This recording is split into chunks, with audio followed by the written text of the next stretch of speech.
उबाठाच्या उपनेत्या सुषमा अंधारे आपल्याशी जोडल्या गेलेल्या आहेत, त्यांच्याशी बोलूयात. सुषमा अंधारेजी, नागेश पाटील आष्टीकरांची ही पहिली प्रतिक्रिया या बंडखोरीच्या निर्णयानंतरची आपण बघतोय. ते म्हणतात की सत्तेत आल्याशिवाय विकास होणार नाही, जनतेनं विश्वासानं निवडून दिलंय, त्यामुळे निधी गरजेचा आहे, त्यामुळे जावं लागतंय शिवसेनेत, शिवसेनेतून शिवसेनेमध्येच गेलोय असं ते म्हणतात.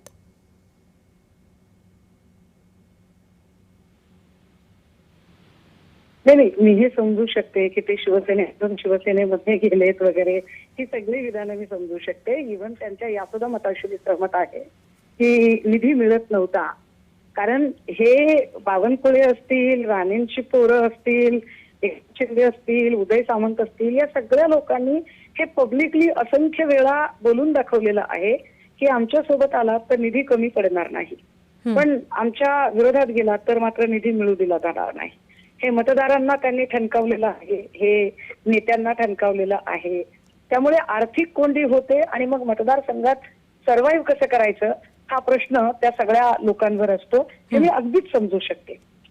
पण ही आर्थिक कोंडी काय एकट्या आष्टीकरांची, संजय दिनाची होते का?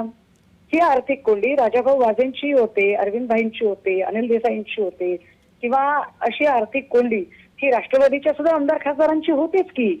त्यामुळे हे कारण किती पर्याप्त द्यायचं? अशी आर्थिक कोंडी ही काँग्रेसच्याही खासदारांची होते, त्यामुळे हे कारण किती खरं आहे?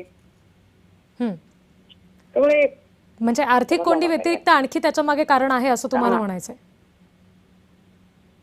नाही, त्यांनी कितीही कारणं सांगितली ना तरी 18 तारखेच्या आधी नाही, मार्च महिन्यापासून यांच्या बैठका चालू आहेत.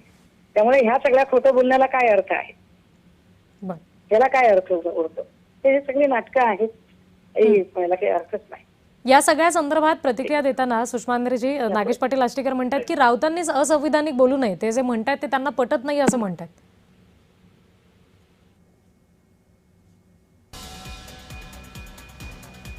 काही तांत्रिक अडचणी आहेत.